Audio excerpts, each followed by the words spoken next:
xưa ngây thơ dại khờ tôi hay chê bai mình ngu si, rằng không biết làm gì, không biết cần chi, không biết mình là ai.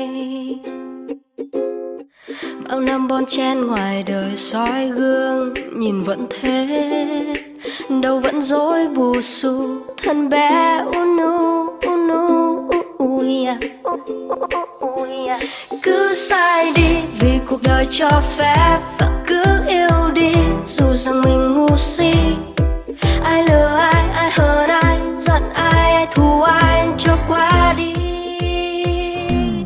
Cứ đam mê dù nhiều người cười chê, và cứ vui lên vì ta không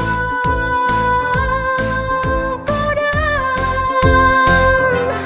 Vì tôi còn sống, vì tôi còn hát lên, vì tôi còn viết lên bao điều trong lòng tôi.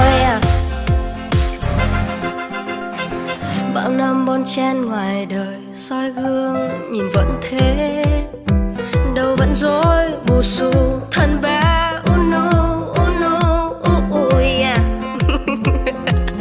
cứ sai đi vì cuộc đời cho phép, và cứ yêu đi. Ai lừa ai hơn ai, giận ai thù ai cho qua đi. Cứ đam mê dù nhiều người cười chê, và cứ vui lên vì ta không cô đơn. Vì tôi còn sống, vì tôi còn hát lên, vì tôi còn viết lên bao điều trong lòng tôi.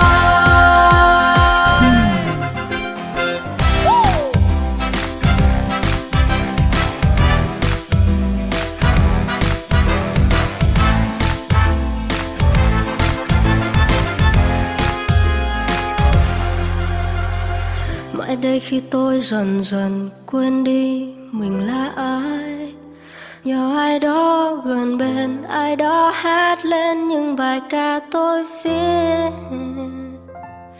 Cứ sai đi vì cuộc đời cho phép, và cứ yêu đi.